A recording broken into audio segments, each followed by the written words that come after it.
Hey guys, welcome back to the Chorizo Bros. This is Joseph back at it again. I got Christoph over here. If you didn't tell from either the thumbnail or the title of the video, we are talking about 1983's Scarface. Did you not see the powder? Did you not see the scale? Did you not see the guns? It's gonna get crazy. You ready to do this? Crazy. Miami Beach, man. I'm ready. Miami Beach. We got to start this off maybe with your best Tony Montana. You think you can do it? Tony Montana. you gotta stick the jaw out, yeah. Hey, how am I gonna get a scar like that eating pussy, man? How am I gonna get a scar like that eating pussy?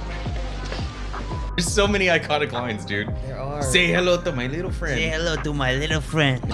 Say hello to my little friend! Yeah, that's good, man. Cool. So yeah, we're here to do it. Is this the first time you've seen this movie? Mm-hmm. Wow. And you watched it like a couple days ago? Mm-hmm. Incredible. Okay, so let's get into it. We're gonna start the video off the way we normally do, guys. We're gonna pass it off and do a quick 5-star spoiler-free. I'm probably gonna have to ditch the jacket. It's getting warm in here.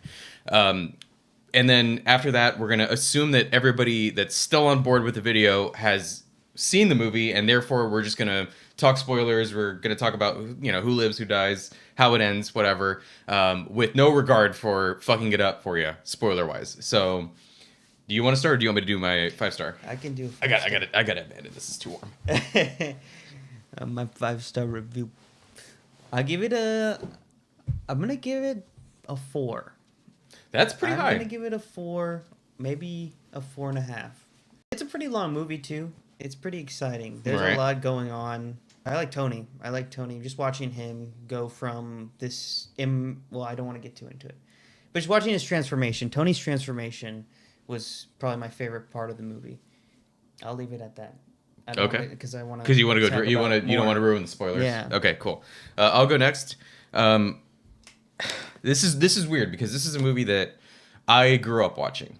The second I was able to watch this, I think Dad showed me Godfather when I was probably a little too young. Thanks, Dad. Shout out to Dad. And then he was like, "Well, yeah, Al Pacino did other iconic characters in like gangsters and shit." Yeah. And so he was like, "You got to watch Scarface." So we watched it, and I think it came on 2 VHS tapes because it's such a long movie. You got to pop in the second one. And it was like one of my favorite movies because it was incredibly violent. It was like, again, I was a little young, so it felt like something I shouldn't be watching. So that added to the allure of it. Yeah. Rewatching it the other night, I don't love it as much. And I don't know if it's just because, I've grown up, and I think that there's certain aspects of Tony's character that I noticed how much I can criticize him now, as opposed to when you just think he's a badass and you just want to see him win. And we'll get in a little bit more into that, but I was really turned off by this character. I was turned off by the whole concept of the movie. They did what they were trying to do, and they did it correctly. So I'm not going to give this like a 1 or whatever. But rewatching it, I was like, it's a little too long for what it is. I found Al Pacino's accent to be a little bit obnoxious, even though it's fun to do, and it's like iconic. It is. That's what I kept thinking. I do think that people should see this movie because it's so like you're gonna notice as we keep watching movies, you and me, that this movie gets talked about and referenced over and over and over. There's probably rap songs maybe you might listen to where they'll take a clip, a sample. That's what I was looking for. They'll take a sample of this, and then you're gonna go, oh man, all these things are gonna fall into place. You're gonna go, this is such an iconic movie that like everyone should see it. Yeah. Even though, upon rewatch, I respect the movie, I don't love it anymore. Let's talk about spoilers. Okay. Damn. I thought you'd like it. I did like it. You did like it. I did like it, but it definitely moved down. So we did. What was your rating? Like, oh, did I even say a rating? I'm gonna land at 2.5. I mean, I don't want to just shit on it. Because there is a lot. Again, this is one of those things, man. There's some movies out there that you should just see. I didn't love Blade Runner. The first Blade Runner with Harrison Ford, I didn't love it, but I do think everybody should see it because of how, like, the ingenuity of making the sets and stuff like that. And there's something about this, culture-wise, that everybody should see it. Okay. Even though it's a pretty average movie. It's not that deep. The story's not that interesting. It's a guy's rise to the top, and there's only so much you could do there, you know.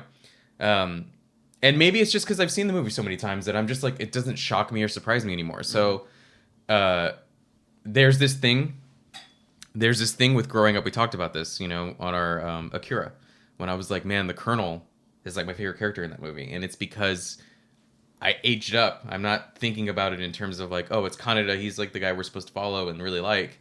And I'm like, nah, the Colonel's kind of more badass. When I was rewatching it, I was like, dude, I used to hate his mom. I used to hate the mom. I was like, oh, what a bitch. But watching it now, I'm like, she's absolutely right. He's, you know, she has that scene where she's like, you know, you come in here with your jail manners and you throw money around and you make fun of us, you know, and like I was like, yeah, I love that.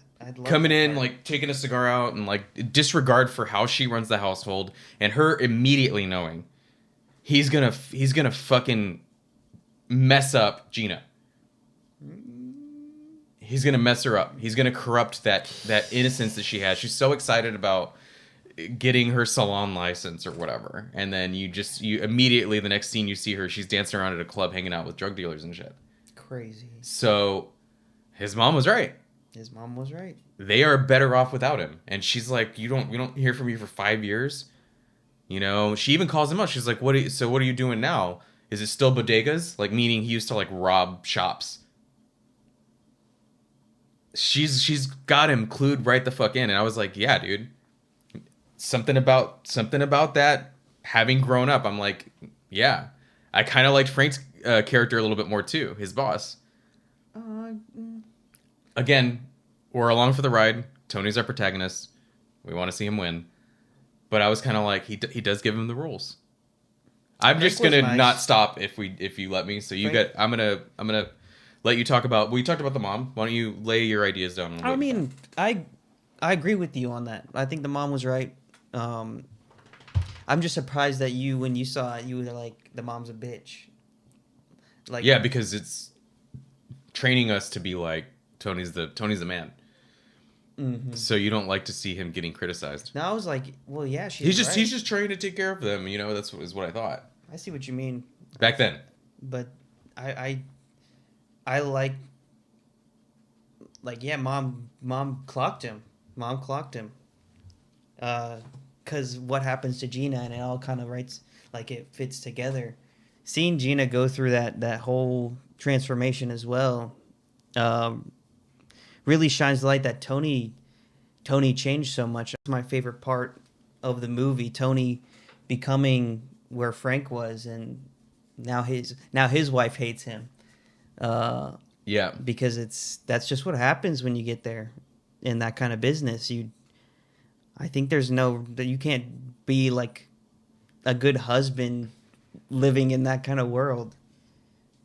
Well, the thing is, you know, Tony's problem, his problem is that the same thing that is his strength is also his weakness. Because if you lean into one thing too much, it's bound to fuck you up, because it can't go the same way forever, right? So his strength is that he has like this air of confidence all the time. Yeah. He never thinks he's gonna fail, it gets him pretty far. And it gets him far, yeah. So you see the benefits of that for him, where he goes, okay, he got a green card, he got some money, he boosted himself up from dishwasher to like whatever the hell he is at the end. So drug lord, I guess. Well, yeah, and you know, there's a lot to be said about that specifically, but that's also his downfall, is his ego. You know, where does it really, really go wrong for him in terms of the business? As soon as he messes up that assassination. Well, it's when he doesn't let Manny go count the money, because then Manny would have got arrested. Well, when they're... That's where that starts. Because he's in the bathtub and he's like, oh, fly pelican. You know, when he's doing that shit. And then Manny keeps trying to talk to him about, hey, I got this deal with this guy, Seidelbaum. We don't have to fuck with this bank anymore. You know, he's trying to tell him. And still, Tony's like, I gotta do it myself. So he goes, and that's a setup, and then he gets arrested. And that's where this whole thing starts. That's right. Where he's like, Sosa's like, well, I got guys that can get you out of jail and whatever. We can wash this whole thing away. You just got to do this thing. So it starts with him. His ego can't let him. And he calls Manny to his fucking face. He goes, what the fuck, man? We're partners. He goes, junior partner. He reminds him, you're still below me. Manny. The guy's been there. The guy that fucking saved his life. Been there since. Do you remember that? In the chainsaw beginning. scene? Yeah. He saved him. And they got the money and the product. Yeah. They got out of there alive. There's a lot of stuff in regards to how intelligent this character is. There's a juxtaposition between him having, like his mom says, jail manners, and he's saying fuck every other word, but there is an intelligence behind him. So and if you pay attention to how he sets all this stuff, I mean, besides the part where he messes up, a lot of it is him kind of knowing the street and knowing how people are. Yeah, he reads people smart. very, very, very street smart. Well, that's just intelligence in general, knowing the street is just because he grew up with it, but it's intelligence one way or the other. It doesn't matter whether he's book smart or not. Like when he sets up Frank, when he realized, he's like, okay, Frank set me up. He tells his buddy, call at 3:00 and say, we fucked up, he got away. What is he doing? He's trying to see how does Frank react. If Frank goes along with it, then he knows he was set up. Mm-hmm. He knows Frank did it. Boom. That's smart. That's smart to clue into that beforehand. That is smart. He calls out everybody he's in business with to make sure he's getting the upper hand. Whenever Omar pulls up, the first time we meet Omar, and he's a dishwasher. Yeah. And you could tell he did his research. And the guy's like, oh, 500 a piece. And you think he's going to be about it. And he's like, the fuck you talking about, man? It's 1,000 a guy. And he goes, because he does his research. He's like, well, how much did these deals make? How much is a regular guy paid for all this? So he doesn't like getting taken advantage of in terms of this stuff. And then when that stuff goes wrong, he leaves with the cocaína, the yayo. He leaves with the money. He doesn't give it to Omar. What does he say? He does it himself. He's on the payphone and he's like, I'll give it to Frank myself. He wants a face-to-face with the guy so he can be like, this guy's going to take credit for this shit. And I'm stuck where I am. This dude is very smart. Tony Montana is a smart character. I think it's the balls to do all that too. The ego, both are there. Right. So we give him we don't give him credit for being, kind of. He does seem like trashy.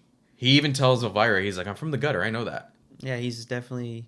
That's why I like him. He's smart and he gets his way, gets up there, and then goes all to shit. Well, right, and it's again his own ego. It's his worst enemy. His biggest strength is also his downfall. That's kind of the lesson here. There's a couple of lessons. Again, this stuff is not that deep, but it's sort of a commentary on the American dream. This sort of nightmare, this sort of nightmare version of it, where it's American nightmare. you can make it, and then there's this cutting ending where you go, man, like, sure, but was any of it worth it for him? Was any of it worth it? I think he dies without his wife. He kills his best friend. His sister gets shot. Even if he survived the shootout, what the fuck would it have left him? I think that's the only way he would have wanted to go out in the first place. Something like a blaze of glory. Do you think so? I mean, he goes out, he takes a big sniff, he gets his guns, and he fucking goes out there. Well, but he's pushed up against the wall. But he's not like, but he goes for it, I think that's the only way he knew he was going to go out. I think that's it. You think in that business, you only have that option. You're either that or you're tortured and killed. Right. Something like that. So he had two choices. It's very 80s, and this is definitely a product of its time, is when there would be a sting, there would be an emotional sting, and then they would match the music to it. it was like a synthesizer noise, or it's very like, it's so out of date now, and it dates this movie more than it already is. But it's like, okay, like when they're in the club and he sees his sister there, and it zooms in on his eyes, and then there's that like ring, that noise. So fucking 80s, and it happens a lot where you go, oh man, that like sound is, I didn't like it, and it made it, no, because it's like, it's trying to tell this story, and then adding like horror stings was really strange. I don't know what the, and again, it's just an 80s thing, but that stuff really took me out. I was like, God, like the fake drama here is so stupid. I don't know. I mean, I didn't like how Tony, he gives her the money, and then he doesn't expect her to go to the clubs and do all that. It was his fault, and I feel like he should have. He got mad at her. And he sees her as an innocent. That's why. He thinks she's gonna help pay bills and do stuff, whatever. And maybe she did. Maybe she did. But like, Mom was right. Yeah, of course. They all are, and there's a lot to examine here. There's again, it's not that deep, but the corrupt cop that tries to shake him down, and he's like, you got to pay me this much. He writes it on a napkin or something. Oh my God, that was crazy. And it's not. That is a world we live in now, where nobody is good. Not like that. I don't think I live in a world where the people that we trust to take care of things are good. Mm-hmm. Now, not everybody may be a hardened criminal, but that kind of interaction felt very realistic. That might have been the most realistic part of this movie. But shaking down a drug dealer and being like, hey, we're all in this together. These guys operate like that. That's true. So that was a big part of like, yeah, this shit sucks. Like the part of me that used to enjoy the mayhem and the whatever, just watching it as like just a, yeah, shoot this motherfucker, and oh man, the chainsaw. Watching this stuff is so dumb. But I'm watching it now and I'm like, man, that sucks. That fucking sucks. That's what I think is really happening. There are corrupt cops that cover things up. That happens. It does. And I remember that reminds me of the scene where he kills them, the cop and Frank. And just, oh my God, I remember Frank getting on his knees and like the opposite of Tony. Because he thought he had a one-up with the cop on his side. Frank lays out the rules. And Tony breaks all of them. Yeah. And that's part of what happens here.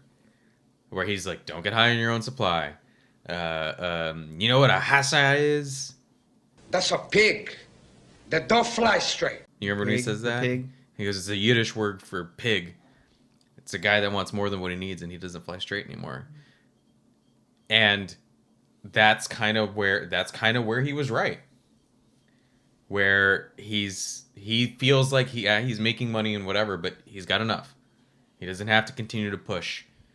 And Tony's like, fuck that. We can make so much more money. And that's when the Sosa stuff happens. Maybe I was a little harsh. Maybe it's more of a 3 than a 2.5.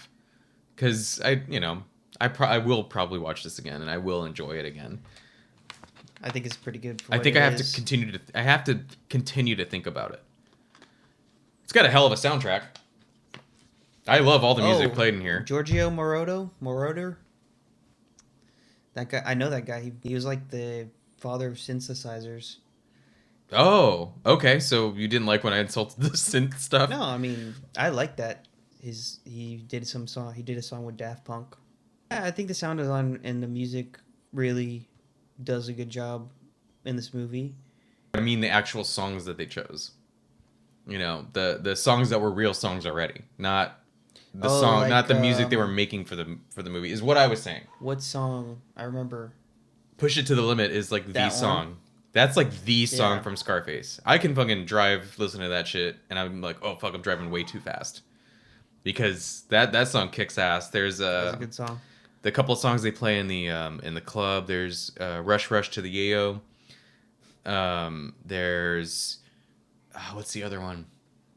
Vamos a bailar. That's another one. That's the one that plays when they're in the encampment. But there's very like 80s stuff going on here, which is fun. A lot of the shots is like it's very Miami. You know, that's another thing that like you can very much tell by the way everything's painted. The cultural stuff. You see the gals walking around in the bikinis, and Manny's like flicking his tongue, and he calls the girl a lesbian. So horny. Well, it's mostly Manny. It's mostly Manny, and you know, I get it. They had to give him a thing. Yeah, that's his thing. His thing is he likes to chase tail.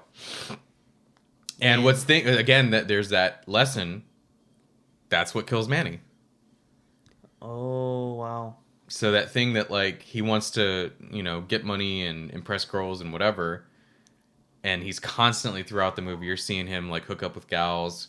You know, the only I think nudity we see is him getting a phone call from Tony. That's right. And he's got that girl with him, and you see, you know, there's like, I don't know, 20 seconds of bare tits. The only time we see nudity is that, right? I think. I'm pretty sure. And then he gets distracted at the drug deal at the beginning because he's like trying to hang out with a girl. He's in the car and he's like, hey, I don't know what I'm supposed to do today, but like, let's hang out or whatever. It's like, you don't know what you're supposed to do today? What are you there for right now? What the fuck is happening upstairs? It's insanity that you would see that. It's so funny. I can't believe that's what gets him. I can't believe Tony for that. He just kills his partner. Yeah, but also I go back and forth on this one. He shouldn't have killed him. He should not have killed him. Should not have killed him. If he wasn't on coke, he would not have. Yeah, that makes sense. But you don't think Manny knew that he was in trouble fucking around with Tony's sister? They get married? Yeah, I didn't think that was a good idea. That's definitely a bad choice on Manny's part. Of course. Definitely, I don't think Tony should have killed him, but Manny had to have known this was, if he fucked around with Gina, this was going to go wrong. That's why he hid it. But I don't know. They should have just kept it hidden. Well, they did. He didn't tell him to go to the house. It was Tony's mom that was like, she's sneaking around. Oh, man. So, yeah. I think there's definitely that, I think, again, upon rewatch, I really liked the Sosa character. Yeah. He actually might have been my favorite character in this story. He's like ruthless. He's cold. He's calm. He's collected. Leader. He's got that cool. He's got the old guy from Breaking Bad. Did you ever watch that? Not all the way. You might have gotten to the season where there's the one guy who's got the bell. That was it. That was him. That's the assassin that works for Sosa. Yeah. That guy kicks ass. The one that's gonna do the bomb at the end. I remember. And then people get, you know, what did you land on with the no women, no kids? Tony doesn't let the guy blow the guy up because his kids it's too late, right now. Tony. You should have. Like, I get it, but this is your only way out, and this is what you got to do. I mean, he had to have known if he did something like that, he was gonna be dead. Yeah. Well, again, it's his ego. It's his like confidence of, if I do that, even the way he's talking to Sosa on the phone later, he's like, whatever, we'll do it next month. Being like, it doesn't matter. I will handle it. Not thinking at all. Not thinking that it can't be done. I think if he wanted to kill him, he should have at least still assassinated the guy. I guess what I'm asking you is, one of the reasons that people like Tony is because he's got that code where he draws the line at, okay, yeah, maybe I'm a murdering scumbag, but I won't kill a woman and I won't kill children. I don't think... So you think he should have done it? You think he should have blown them up? Even though there's kids in there? I don't think he should have, but it was... I mean, if you were in his shoes. I would have done it. I feel like I would have done it too. But that's just because you're already in the life. Yeah. So freaking kills his partner right after. I mean, right. I mean, these guys all are like, they're all backstabbers, man. And that's like one of those things too. I look back at this again and I'm like, everybody backstabs everybody. And that's something you're not, again, when you're watching it as like a teenager or whatever, you're like, you don't think about that stuff. You just want to see the action. Somebody's going to get bad. The action happen, but like, he turns on Frank. Frank turns on him. He turns on Sosa. Sosa turns on him. Him and Manny go through their thing. Like, all these characters. I mean, even the guy that works for Frank. Hey, Ernie, you want a job, man? Even that guy didn't have any loyalty to Sosa or Frank. That's why Mom's right. That's why Mom's right. Well, just that life. It's like you can't do something like that. They even show it when Tony is setting his house up and he's got all these cameras and all this surveillance equipment. And, they make a point. They do the dialogue on purpose where Manny's like, I don't know how much money we're spending on this stuff. He's like, I don't care. It helps me sleep good, knowing that this is recording everything. And those guys are in the van. Yeah, and on the camera. We don't see the end of that. But the idea that he's in so deep with this shit that look at how much I don't trust anything, that he's like he's in a fortress. This is a fortress, So it's a cool shot in terms of if you're just telling the story of the shootout at the end, having him look at the cameras to like realize where everyone is and like how many people are against him, and he gets the guns out of the thing, and then the fucking music starts amping up. That was cool. I can appreciate that from if you're just doing the storytelling of the shootout, having him reference the security cameras is cool. Seeing the guys line up right there, and he's like, okay, let me get my grenade. The first thing he does is the grenade. No, and you can see that globe outside his door with the fountain. The world is yours. Mm-hmm. Yeah. That reminds me of the game. I looked into the game. That was my research. In the game, it's called The World Is Yours. Mm-hmm. And it's... Did you played it? Mm-hmm. I just thought it was an interesting idea to see what... Oh, he survives? And what he does afterwards. The game didn't look super fun to me, but I like the story of he goes to get Sosa and he survived. It's just a good end, a fun alternate universe. Yeah, they've done that before. There are a couple of comic books of Scarface, and one of the bigger ones or the more popular ones. Not that any of them are very popular, but it starts off he survives the shootout, and that's kind of like because what are you gonna do? Tell the same story again? No, hey, what if he survives? What does he do? That's an interesting place for it to go. And in the game, the game is expecting that you've watched the movie and are very familiar with the movie. You can drive around and listen to the soundtrack of the movie. There's a bunch of different songs. Cool. There's actually some cool stuff to it, and you have to basically start from the bottom up again because you lost everything. If you start the game off, the first thing you should do, because you'll get surprised by it if you're not expecting it, is there's that one guy that's behind him. Yeah, you have to kill him. That's how it starts. It starts off with like, oh, you actually turn the character around and have to kill him before he gets you. That's funny. And it's again, it's like one of those things where it's like it'd like if you just watched the movie, you would check. Yeah, of course. Yeah, because you're like, that's what gets him. It knocks him. And I always think whenever I watch it, even like way back then, whenever I watched it, I liked the part where the stuntman is just in the water, and then you see the one guy just like walk down the stairs slowly, and you're like, he's holding his breath that long? I didn't think about that. And he's in there because it goes on and on and on and on, and you're like, holy crap. I talked to Jeremy about this. I was like, almost every time a character is in water, I try to hold my breath for as long as they're under there. It's dumb, but I don't know. I can't be the only one that does that. I cannot be the only one that does that. So I was like, dude, this guy's in the water for a long time. People have to train to do that, and like they'll do for minutes. There's something I saw David Blaine actually. We're shouting out David Blaine on here.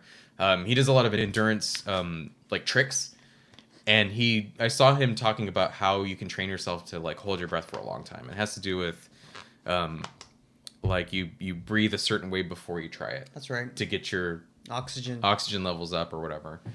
So it's doable, but yeah, you can pretty much anybody can do it. You just have to train yourself to do it. Yeah, so there's pastiche. Pastiche is like something that's like a character like Tony Montana and writing a comic book and taking the characters and making your own thing out of it. Like they did it with Conan. Remember I was telling you about Conan? I was like, man, the people just like keep writing stories about Conan the Barbarian. Even though Robert E. Howard is, passed away for however long at this point. People kind of did that with Tony Montana. He's like sort of a character where they made a video game about him. They made comic books about him. They wrote paperback novels of this character. They went back and it was like, I actually read one of them. L.A. Banks, the beginnings, Scarface, the beginning, and you read about his like sort of more like street stuff. Back in Cuba? Well, back in the day. I mean, some of it I think is in Cuba. Yeah, I think I don't really remember it. I must have read that like right after it came out or whatever. So people do this. People take this character and, they want to see him do things. I don't know. I feel like this character can't really grow. The point of this character is he doesn't grow. His empire grows, but he's the same. He doesn't act any different. He doesn't learn any lessons. He's not satisfied when he does go, okay, you know what? I got my dream girl.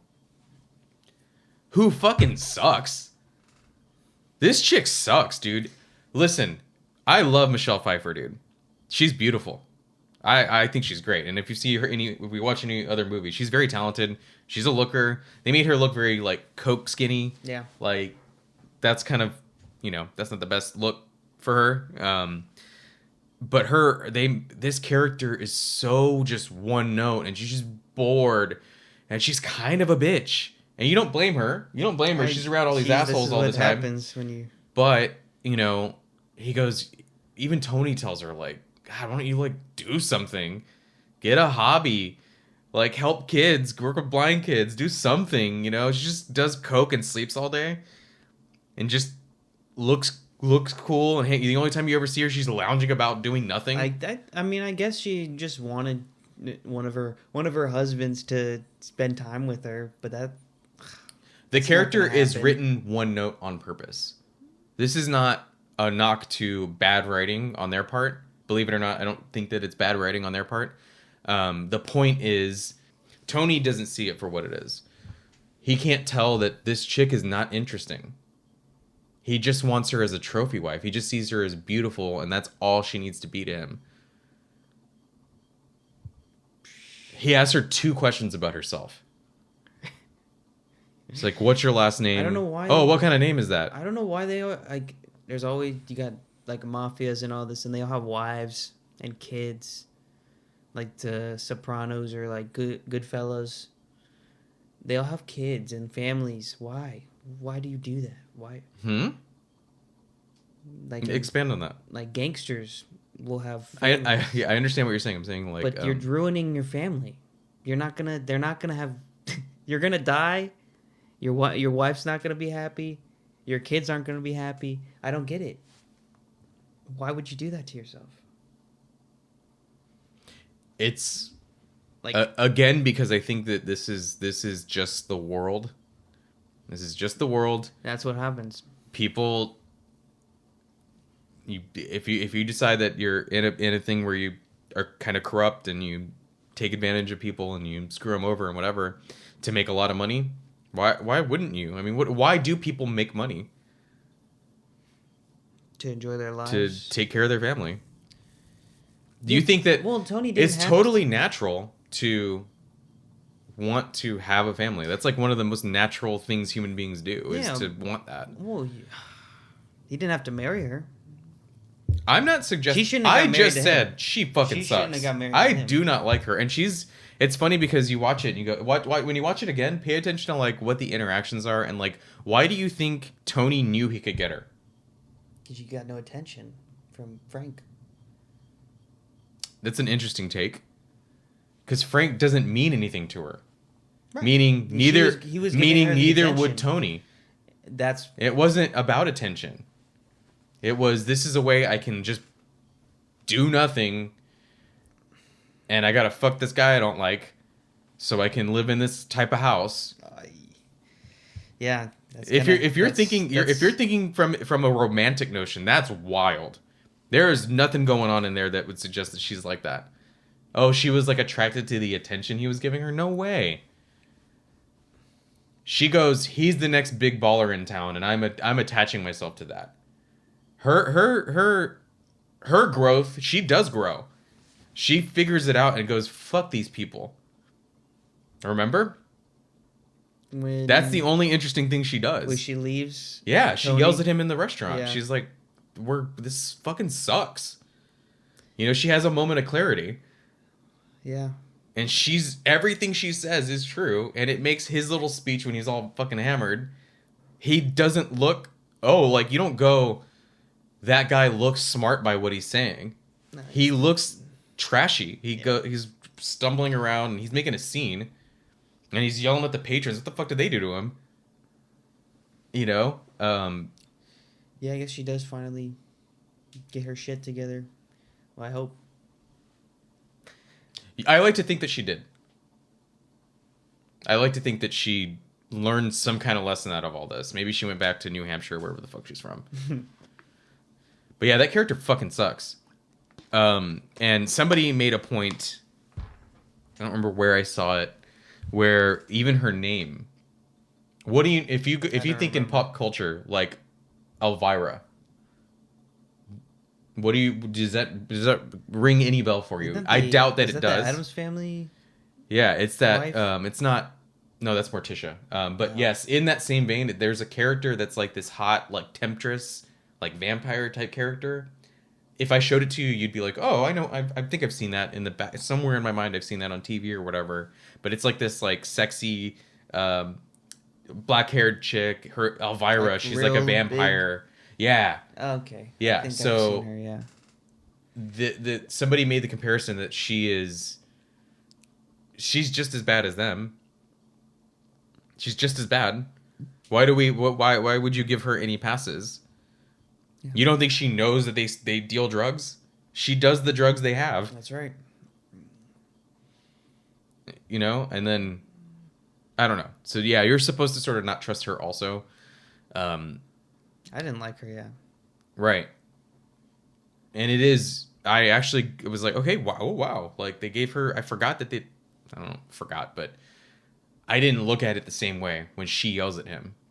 And I was like, she's really right here. You know, if you're following Tony's story and you're supporting him, you know, like the movie kind of expects you to do, you go, oh, what a bitch. You know, she's yelling at him, but she goes, we're fucking losers. I can't go, we're not enjoying ourselves. We got bodyguards everywhere. Like, is this the fucking life we want to live? He like insults her and is like, you know, I can't have a baby with her, which is one of the things where he lets his true feelings out. He mentions wanting to start a family over and over. That's true. You like kids? You know, I don't care. Little boy, little girl, I don't care. I just want kids. You know, and then when he's criticizing her, I can't even have a fucking baby with her. Her womb's so polluted. What an insulting thing to say in public, in front of people, and then to not think that she's going to yell at him. Well, yeah, he's got them balls to say whatever he wants.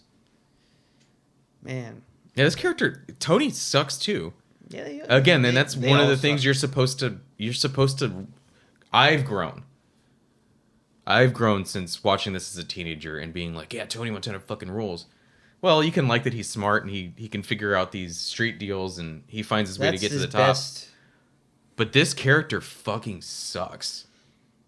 He's a piece of shit, and we don't want people like that out there. Causing mayhem in the streets. He shoots that one guy. You know, I guess I like the one character I like the most would be like Manny. He's definitely more likable. Just was by his side the whole time. Until he got shot. Did you know this was a remake? Of what? Oh, there was an older Scarface? From the 30s. I actually, when I was looking at it, I was like, there's a Scarface from the 30s. There's no way. It's the same exact movie. It's the same exact movie. The same exact movie. An immigrant from Cuba. Mm-hmm. Go on. Comes to America and starts drug dealing. Well, close. It is during Prohibition time. Oh, it's alcohol. So they're bootleggers. They sell. Okay, so I'm going to tell you this. Having watched the 1980s Scarface over and over and over, ad nauseum. I used to watch this movie all the time. I know it in and out and up and down so well. I can like just sit here and think about the movie and probably like get every scene right. You know, there's that thing where if you grew up really loving a movie, you can like, you know, all the lyrics to the song that's in it, Wizard of Oz or something, you know, a movie you've seen over and over. I don't know what movie that is for you, where you can kind of, you know, all the lines that are going to come up. That's this movie for me. So maybe I've seen it so many times that I'm just kind of bored of it. But I went and watched the 1930s one. You liked it. So good. Oh. Better, almost. I'm like looking at it and going, wow, they ripped everything off. It is almost the exact same movie. So all the plot points that happen in Scarface, the Al Pacino one, you could almost word for word put in the 1930s one. There is the buddy he has who's sticks with him to the end, starts having interest in his younger sister. Oh my goodness. The mom is almost word for word the same. Tony's mom. Tony has this weird, it's not incestuous. We got to talk about that with the 80s one here in a second. But like this sort of like, he doesn't want his sister to date. He like gets pissed off. He sees her at a dance club or whatever. And he's like, what the fuck are you doing here? Same thing happens. The interest in his boss's wife. That's there. He eventually is working all this stuff to like steal her from his boss. That's there. He even tells her like, hey, yeah, you know, I bought a new car. Don't you like it? He goes, I'm going to get it bulletproofed and everything. That's like straight up ripped off from the 30s one. She goes to his apartment, which I think is different from the 80s one. I don't think she ever goes to his house until she's with him. He opens up the window in his apartment, Tony's, and he sees there's this like a tour company where you can take a tour of the city, and in neon it says the world is yours. And he talks to her. Name's not Elvira, it's something else. And he's like, you know, yeah, so I look at this sign, I think, yeah, you know what, it is. He's actually much more likable. He's much more likable in the 30s one. There's a Sosa counterpart in here. It's not, this guy doesn't live in like Panama or wherever. He's like, just owns a certain part of the city. He like owns the south side of the city, and then he gets in over his head. He's like, his boss, the Frank stand-in, is like, don't fuck with them in the south side. He's like, we got our little area. Let's build this up, and then we can do that. And then he goes, well, fuck that. I'm going to start a war with them anyways. So he starts calling the shots instead of Frank. Same thing, dude. There's even a part, dude, where they're at the club, and he's like, why don't you get your own girl or whatever. He tells him something like that. They're sitting there. The Elvira girl's there, and both the men are sitting across from her. She takes a cigarette out, and they both go to light it. And she leans towards Tony's and has Tony light her cigarette. It's good, bro. I was shocked. I was like, how the fuck is this movie so good? I wasn't bored. And of course I had the context of the 80s. So I'm like, this is it's the same exact movie. Tony goes out in a blaze of glory at the end. And instead of the security being like surveillance, like cameras, he puts fucking steel doors, like steel like shutters in front of his windows, on the doors, and his sister's there. His sister gets shot at the end. Dude, it's the same movie. It's the same movie. That's cool. Really cool. That's pretty cool. And she's like, I'm just like you, Tony. And it's not Sosa. It's not like the Sosa guy. It's the cops. He has this shootout with the cops at the end. Oh. And she like his sister, and you go, okay, this is how much he's corrupted the sister, that he like has his machine guns. Oh, there's this part where he like discovers the Tommy gun, and he's like, oh, this is fucking great. I'm gonna wreak havoc. I'm taking over this motherfucker because he has a Tommy gun. And then at the end, it's him and his sister, and she's like, I'm just like you, Tony. I'm not afraid of these guys. So she's like loading up his guns and like throwing them to him, and he's like, okay, let's go. And he's like just shooting out the windows and shit. Dude, it's fucking wild. And then a stray bullet gets her, and then that's how it ends. And then his downfall is a last attempt at taking the cops out. Dude, you should watch it. That sounds pretty good. You should watch it. It was really fucking good. I wonder if they'll make another one. That'd be cool. Nah, they shouldn't. They shouldn't, man. 2030s will be 50 more years. Damn. What will it be? That would be way like, could you imagine different era? You got Prohibition, then you have Coke, and then fentanyl? Yeah. So the thing would be just showing people like this? I don't know, man. People wouldn't. I don't think people would dig that as much. I don't know. It wouldn't be good. It wouldn't be good. I don't think. I just like that concept. Redoing something modern. Oh, man. What do you mean? I'm almost always anti-remake. There are some exceptions that I'll make, but... No, just the concept of it all. Like, the Scarface, that is pretty interesting. So just to do it the same way again, where it's a guy who like screws over his boss and tries to steal his boss's wife and has a weird incestuous thing with his sister. That's what they did with Legend of Zelda. It's the same story, but it's a different guy. That would be cool. Equating Tony Montana to fucking Zelda is kind of crazy. It's the same story, different era. Right. Okay, it just so happens that I saw the 80s one first. But looking back on it now, watching the 30s one, I liked it a lot better. It's faster.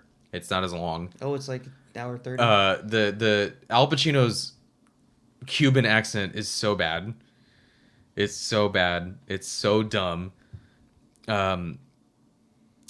There's now being a short king myself. When I was growing up, I liked that he was little. I guess he's pretty small. Yeah, he's small. Al Pacino's not tall by any fucking stretch. So it took me out again watching it, where I'm watching him. What does he do? There's definitely shots where like, man, he's taller than him, but there's like shots where he's like pushing dudes around like at the club. I think he gets into it with his sister or something, and he's like, come on, motherfuckers. He's like pushing these guys.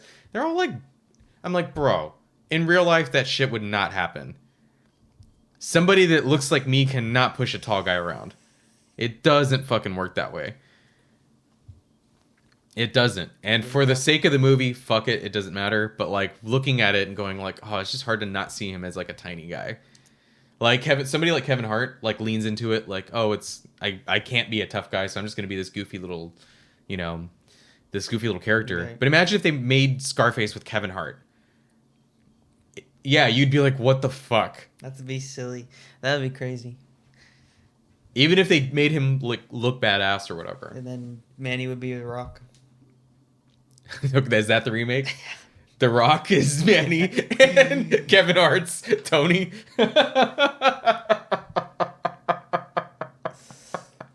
Dude, that actually made me laugh right now. That's so fucking funny that you said that. That's crazy. Because that would be so stupid. I would watch it. So I don't know, man. I feel like this movie doesn't land as well for me now as it used to. You're shocked by that a little bit, right? I don't think it's bad. I just like the story. I guess I like the aesthetic of it too, the 80s Miami vibes. Mm-hmm. And guess seeing his rise to the top, watching him grow, and then his downfall is pretty tragic. I like that. Because that's how it goes. A lot of it ends in tragedy. You mean in stories? Or you mean in real life? I guess a lot of times in stories the good, like, the main character will end up winning. I feel like this is appropriate that he doesn't win. Jeremy and I go back and forth on this. I love you, Jeremy, but I think he doesn't understand a lot of times when I'm trying to like make this point, because I think I think in your head, Jeremy, you interpret protagonist to be hero. Yeah. But that's not how the word works. Protagonist is just in the story. Who are we following? Like Silent Hill 2. James. Okay. James is a protagonist, but he's not a hero by any means. Right. Tony Montana is clearly not a good guy, but he is our protagonist. It's a fitting end. Yes. Yes, it really is. And it should have ended like that. I don't know where I would have landed. Let's say he survived this somehow. He jumps out the window and like it would have really cut the story off at the knees. It would have sucked worse if he survived. That would have made it bad. Yeah. I think the ending really makes it a 4 for me. Putting it all together like that makes it a 4 for me. I think if he would have survived, that would have made it like a 2. Yeah. Yeah, it would have been like, oh, what is it? No, he should have. Seeing him have a happy life with his wife and kids. Yeah. That would have like been Elvira calls him. And that's how it ends. No. Cut the credits. Yeah, I think this is one of those things you have to like grow and like learn, and everybody it's subjective. Art is subjective. You can decide that you like an ending better than the other, and you can decide that it's okay that these guys are bad guys, or you have your preferences, right? But like, okay, so when we did our Godfather video, I feel like I couldn't get it through to Art that Godfather is a tragedy. Because he wants the characters that are badass to win.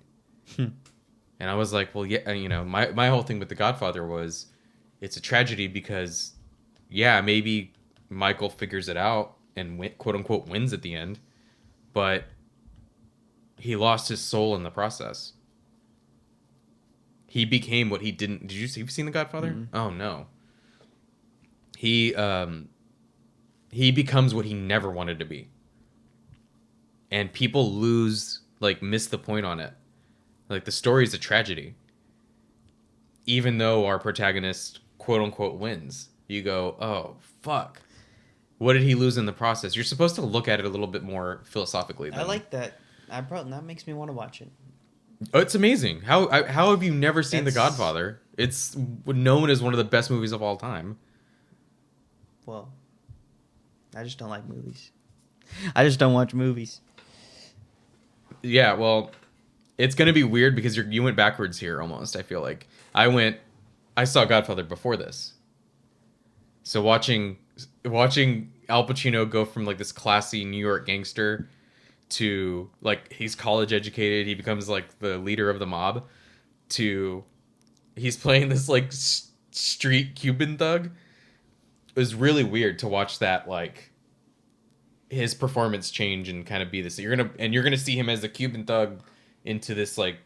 That's cool. So I'm wondering what your idea of that's gonna be. He also did, and I believe this is another Brian De Palma film, a movie called Carlito's Way, where he plays a Puerto Rican. And it's another like gangster. It's another gangster story, but with a different twist on it. And I like Carlito's Way, I think, better than Scarface. Okay. I never even heard of that. We gotta watch it. Maybe we should do that one next. Maybe we should just continue down the gang movie rabbit hole. I can do that. Or we can just watch Al Pacino movies, whatever. I want to see Godfather. There's so many things to watch. You said you don't like movies, right? I What don't is hate something movies. about that? Well, no, it's recorded. You said I don't watch movies. right.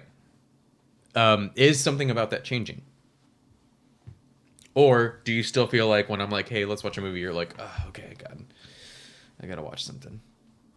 Be honest. We're here to be honest. You are helping me. I'm not gonna lie, but I don't know. Movies. I guess my expectation is that I'm gonna be bored, but sometimes they change that.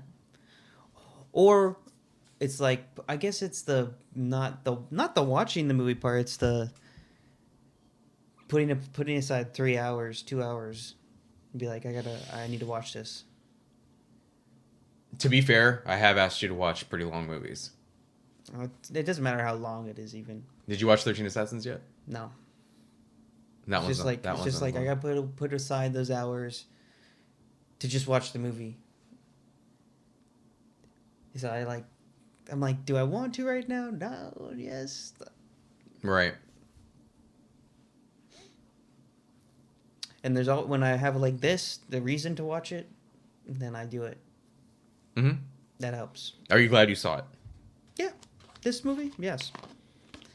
I'm glad I saw it. Good. Again, I feel like it's one of those things that everything's gonna fall into place, and it's hard for me to even understand when people don't like movies, like people that don't like. There's a couple people I know where they're like, yeah, I've never seen that. I'll say something like, oh, I've never seen that, and I can't tell if it's generational. I think it is. I'm finding out that it kind of is. I think That young people just don't like movies that much. And the attention span isn't there. Do you think that's what it is? I don't, because it's an easy go-to for making fun of or like criticizing young people, is that they just can't sit and chill for a second. I think that's part of it. And I think there's a lot of variables to it. That's one of them. because if you were to ask somebody, like an older person, to like look at a video game or play a video game, they're gonna get bored of that real fast. It like it doesn't make sense to them, and therefore they're like, okay, I'm just like, this is fucking stupid. But you would rather would you rather play a bad video game than watch a good movie? Watch a good movie. Okay, so that actually shocked me. I thought you were going to say that you would rather play a video game just in general. I read somewhere, like, watching a movie is probably more productive than, like, just scrolling on things. That's helping your brain kind of slow down in a way. Instead of scrolling, yeah, probably. Yeah. So it's definitely. I don't think it in any way like makes you smarter or anything like that. No. I feel like that's kind of. I wasn't saying that you're suggesting that. I'm just saying I'm like, I actually think it's still kind of just trash entertainment. It's like not something we need to. If you were to go, you can't watch movies anymore, I'd be bummed, but I'd get over it. yeah. You know, it wouldn't be like, oh, you're taking away my favorite thing. If you took away books, I'd be pissed. I don't know that I could do that. Yeah, But books is even more so. It's like, okay, you really have to sit and pay attention. So books are rough. Unless I find something. no, I would much rather. Like if we were sitting here talking about a book instead of Scarface, I'd much rather do that. I would much rather do that. It is not. The enjoyment is tenfold. Like when I had the guys come on and we did Dolores Claiborne, and it was like it's a Stephen King book, but it's also a movie. Like that's an easy thing for someone to like jump into. But if I could just talk books with them, that's all we would do. That's all I would ever do. We do the movie because it's easier for the guys that come on the show, the people that come on the show. It's not asking as much of them. Yeah. Does that make sense? No, it makes sense. But if we were to be like, hey, read The Godfather and then we'll talk, I would much rather do that than sit here and talk about the movie. Even though I like the movie. I'm not saying it like, fuck movies. I love movies. They're one of my favorite things. I'm saying that if you're asking me which... I'm almost always going to be like, let's talk about the books. Always. Which is sucks because this movie in the 1930s is based off a fucking book, and I didn't know that. I would have read it. I would have liked to have seen Scarface the book? I think it's called Scarface by Armitage Trail or something. It's like a strange name, but it's like a noir. And that's what they based the 1930s one off of. And I would have liked to have read it. And then to find out that this one is, if you watch the 1930s, you're gonna be like, they didn't even need to remake the 80s one. It's so much the same movie. I mean, I guess it's fitting because it's like a 50-year difference. So you go, well, who the fuck even knows about the 1930s one? But man, it was good, dude. I was telling Aryan about it, and he was like, maybe I'll watch that. I was like, dude, you should. It's legit, especially if you appreciate Scarface, the movie, the 1980s one. You can go back and go, oh my god, the world is yours. Everything feels familiar. Are they in like suits and? Yeah, I mean they're gangsters. That's cool. Oh man, when Tony finds a Tommy gun, just the glee. He's like, oh my god, I can do this now. He's like, it's a machine gun you can carry around. Wow. Yeah. Crazy, right? Tommy guns were awesome. They're still awesome. I think they look sweet. They probably work like shit, but they look cool. So what do you want to do next? I think we hit the end here. We're probably going well over an hour at this point. Who knows? I don't know. There's too many. Yeah, but what's the next one you would like? I mean, we're definitely got to do.